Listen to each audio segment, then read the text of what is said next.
excited about this for a long time because I haven't taught this for a long time. This is one of my favorite things to teach, and we have a brand new product. We have taken my living commentary notes on the book of Romans, and I mean there's hundreds of them. There's probably over 1,000 footnotes, plus my teaching that I've done, and we've combined those into a book, and this is a brand new product. Matter of fact, it's so brand new we don't have it at this time. I'm making these programs like 3 months before you see them aired. By the time this program is aired on our television programs, we will have the book. But this is one of my favorite things to teach on. We've entitled this teaching, Romans, Paul's Masterpiece on Grace. And I tell you, Romans is one of my favorite books. I believe I could make this statement that if Romans isn't one of your favorite books, then you do not have a revelation of the true gospel. Now that needs a lot of explanation, and I'm going to be talking about this, but I tell you, this is a powerful, powerful book. I'm not going to be teaching exactly verse by verse through the book of Romans because that would just be, it would stretch for 6 months. I'm going to be going through and summarizing, but I'm going to be taking a lot of the book of Romans. I would say the majority of it we will be reading and talking about, and I tell you, this is powerful. When I first got really turned on to the Lord in 1968, when I had this encounter with the Lord, it was during that same summer of 1968 that I was at a meeting, and I heard a man say that if you could understand the first 8 or 9 chapters of the book of Romans, it would cause you to be a mature Christian.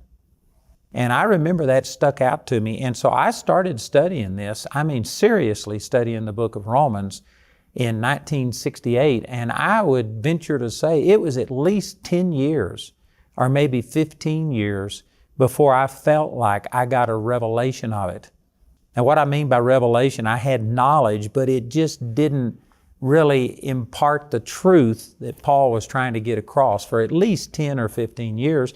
And I'm still learning. I'm not saying that I've got it all figured out yet, but this has become one of the most important things that God has spoken to me. And I tell you, if it affects you the way that it has affected me, I believe that this could be just totally life transforming.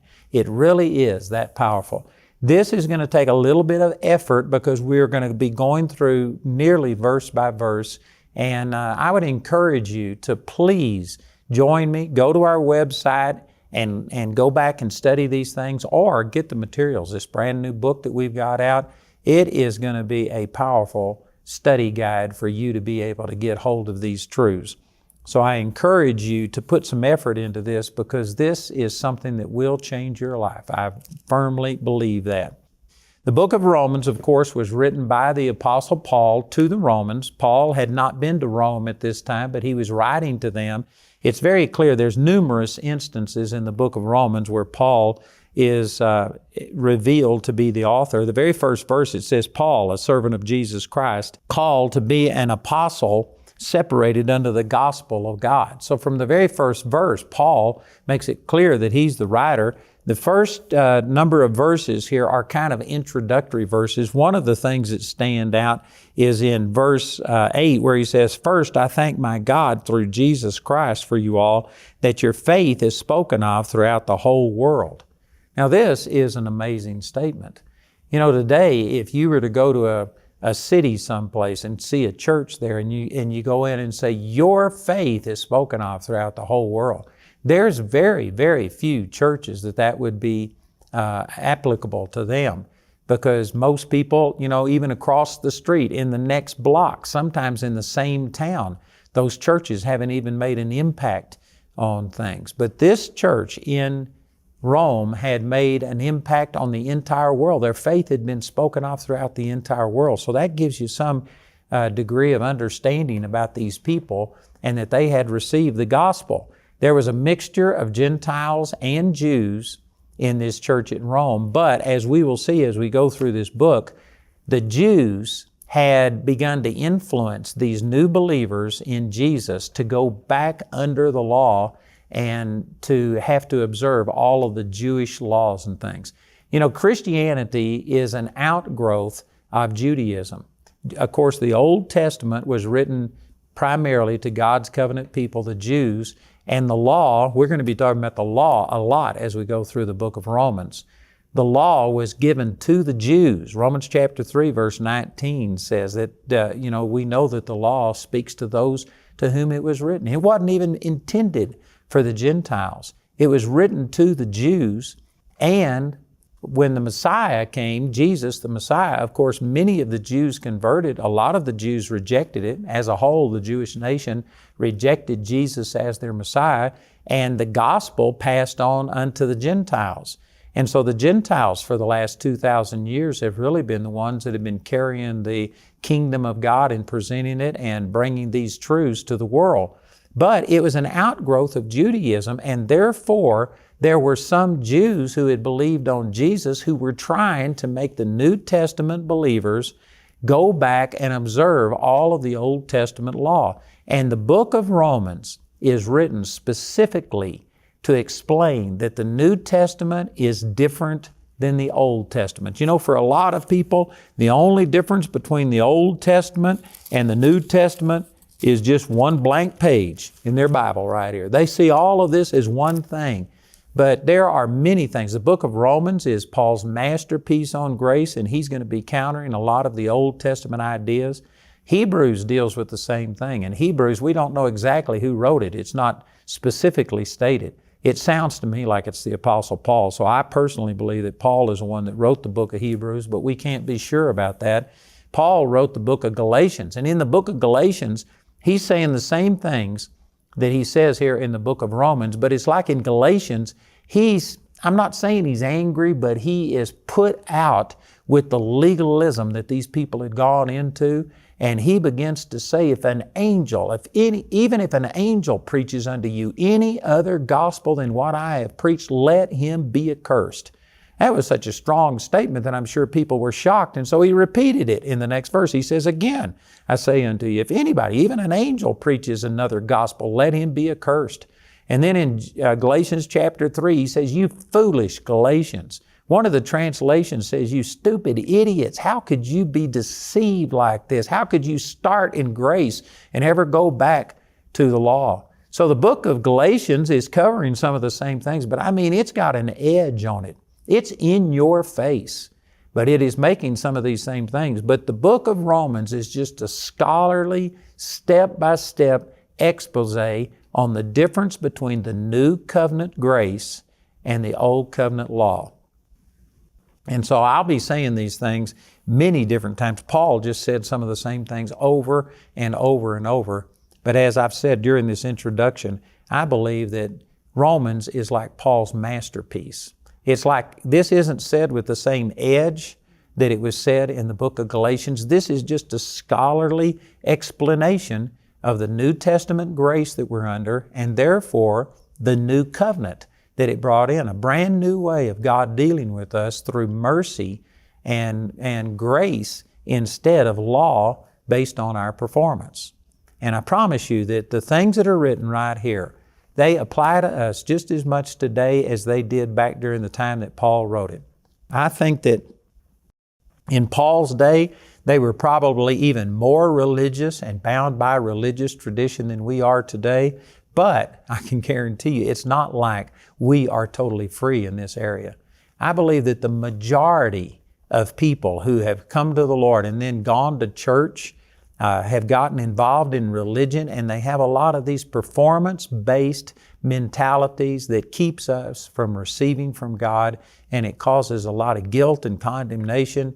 We aren't walking in the liberty and the freedom that God intended us to because of a lot of wrong teaching that the book of Romans is going to specifically deal with. So again, the first few verses of Romans chapter 1 are kind of introductory. Let me go and start reading at verse 13.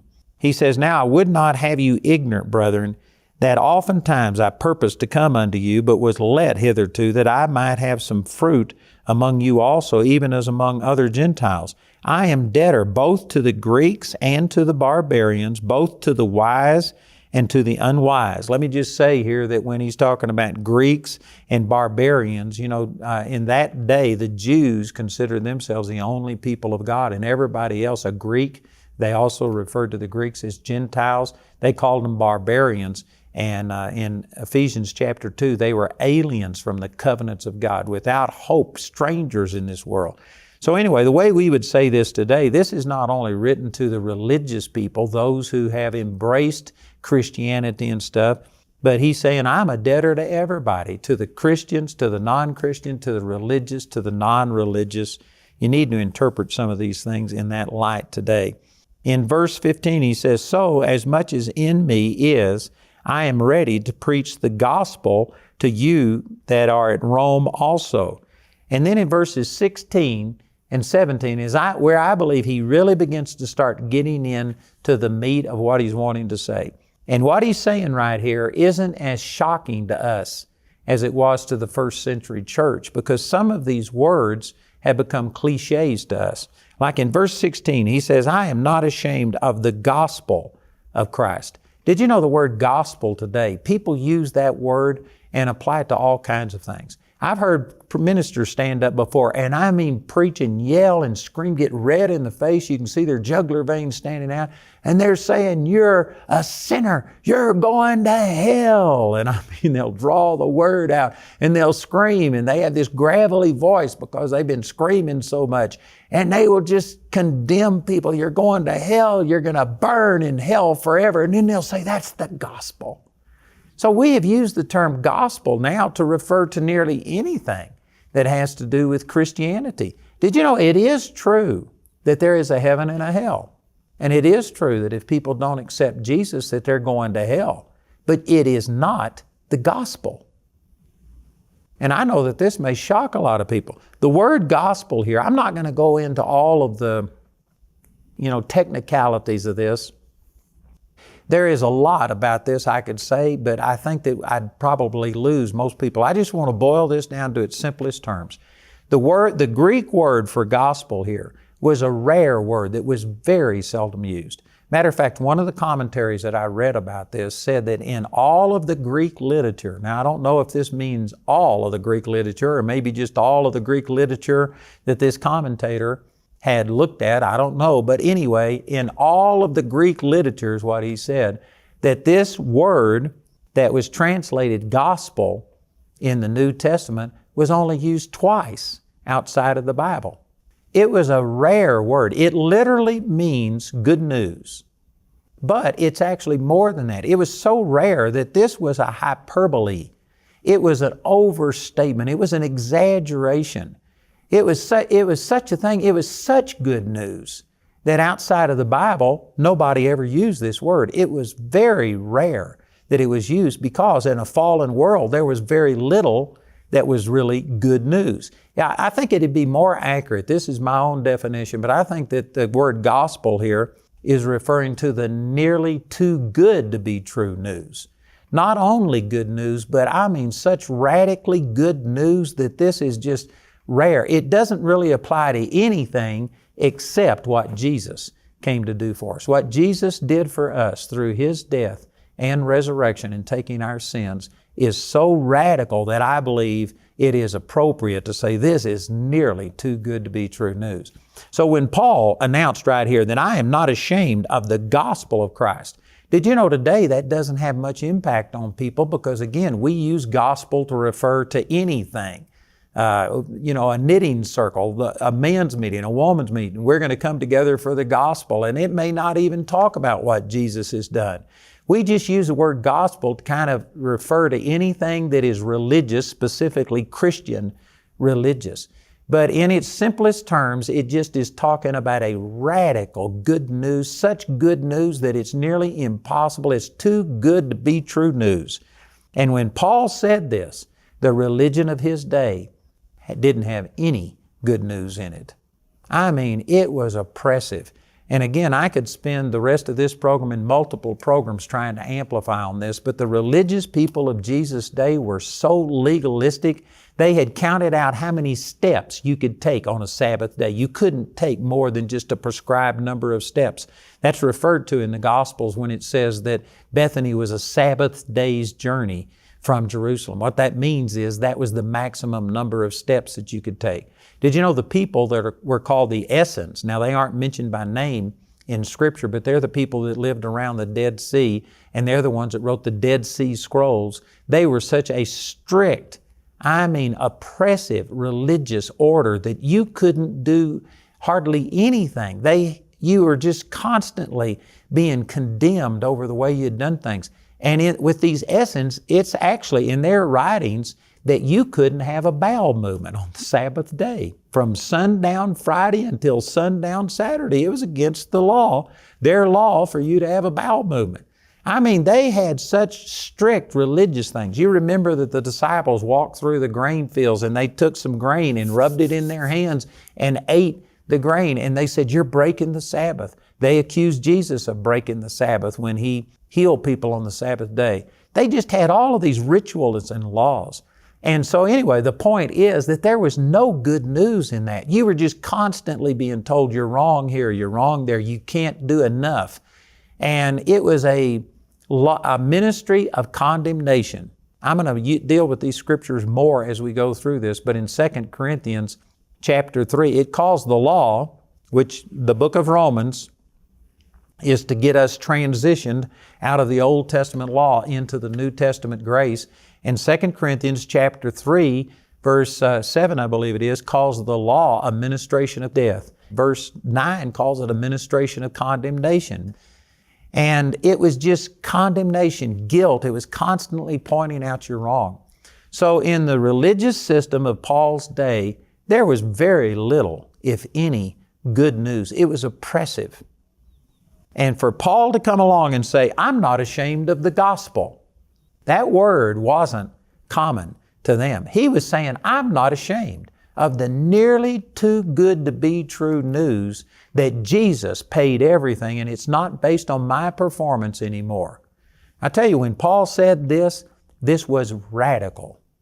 Would to God, I've thought about this and I wish that I had some word to describe what Jesus did that was as radical as the word gospel was in His day. And if I could use that word to somehow or another distinguish what Jesus did from what the word gospel has come to mean by connotation today, I think it'd be beneficial. I just can't think of a better word than this. But the word gospel, as He used it, was so radical that the religious people of His day were offended at this because it was talking about good news, that you're forgiven, that you're cleansed because of what Jesus did, and it's not based on your performance. Boy, that was offensive to the Jews of His day. So remember all of that when He says in verse 16, I am not ashamed of the gospel, the nearly too good to be true news of Christ. For it, talking about the gospel, is the power of God unto salvation to everyone that believeth, to the Jew first, and also to the Greek. Here's another word that needs to be explained, is the word salvation. Because today the word salvation has been cheapened from what it originally meant to be. The word salvation as used in the Bible is not limited to forgiveness of sins. It includes forgiveness of sins, but it's much more than that. For instance, the same word that was translated saved many times in the Bible is translated saved over in James chapter 5, where it says, if anybody's sick, let him call for the elders of the church, let them anoint him with oil and pray over him, and the prayer of faith shall save the sick. Sozo, the sick. That's the Greek word, and it's the exact same word that was translated saved as pertaining to forgiveness of sins. That same word is also translated about delivered, that you can be delivered of demonic things. The Greek word sozo is literally referring to not only forgiveness of sins, it includes that, but it's the healing of your body, it's deliverance from Satan, depression, discouragement, it's prosperity, it's all of these things. Basically, I could say it this way, that the word salvation, as used in the Bible, refers to anything that came as a result of what Jesus did. And sad to say, the church, for whatever reason today, has broken salvation down to mean only forgiveness of sins, but they don't include the healing of your body. Now, there's some that believe that healing has passed away and God doesn't heal anybody today, but there's a large segment of Christianity that if they get sick, they will pray for a healing, and if healing comes, they'll say, praise God, but they would never say that it's a part of Jesus' atonement, that He provided healing just as much as He's provided salvation, forgiveness of sins. Most Christians would say, no, that's not true. They look at healing, deliverance, prosperity, joy, peace as being possible, but additional to salvation. But this word salvation in the Greek includes healing, prosperity, deliverance, and all of these things. So when Paul said, I'm not ashamed of the nearly too good to be true news that Jesus paid it all, it's not based on my performance, it's based on my faith in what He did, and He paid it all. This is the power of God unto the forgiveness of sins, the healing of your body, your prosperity, your joy, your peace, your deliverance, your emotional stability, on and on. For Him to say something like this was so radical to the religious system of His day. They didn't preach good news that Jesus had done it all. They preached that the burden of salvation was on your back. If you didn't perform, God wouldn't move. And you know, it's a different set of standards today. Most people wouldn't consider themselves to be like the Jews of Paul's day, but it's the same thing. It's just got some different nuances to it. But the average Christian today believes that God can do anything. They believe that God can heal. They believe that God could provide a financial miracle. They believe that if they're depressed and discouraged and in fear that God could move in their life, but they just don't know for sure that He would, because they believe that God's power being demonstrated in their life is dependent upon their goodness. Whether they fasted, prayed, studied the Word, whether they're doing things. So it's not really that people doubt God can do things. They doubt God's willingness to do it because they know in their own heart they haven't done everything correctly, that they haven't lived up to it. Did you know if what I just said expresses your attitude, you don't understand the gospel. The gospel is the nearly too good to be true news that you don't get what you deserve. You get what Jesus deserved, and all you have to do is believe and receive. Or if you continue to trust yourself, you will doubt and do without. You have to get beyond your self-righteousness and go to trusting God. And this is what Paul is saying. I'm not ashamed to tell people that it's the good news about what Jesus did for us, not what we do for Him, that that releases the power for forgiveness of sins, healing of your body, prosperity, joy, peace, everything else. Boy, that is radical. And I'm just barely beginning on this. We're out of time today, but I'm starting a series that is going to go nearly verse by verse through the book of Romans. And if you stick with me and study this, I guarantee you it's going to change you. I've got a brand new book on this. It's so new that I don't have it to show you. It's still being printed. It will be available by the time you see these programs. But we are also offering my living commentary, which in my estimation is the best thing I've got to offer. We've got CDs and DVDs that were taken from this teaching, and then we've also got these Grace Encounters, 2 volumes, 5 testimonies on each one. If you'll listen, our announcer will give you information about how you can receive these products. Andrew is pleased to announce the release of his brand new hardback book titled Romans, Paul's Masterpiece on Grace.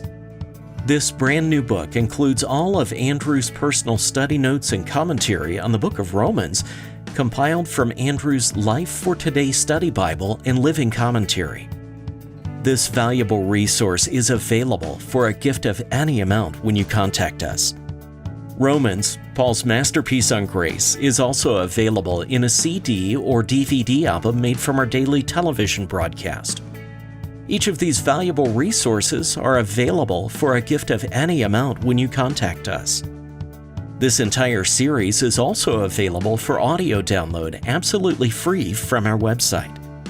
Go to awmi.net to see all the ways you can get this teaching. Today, you heard Andrew's personal revelation on the book of Romans.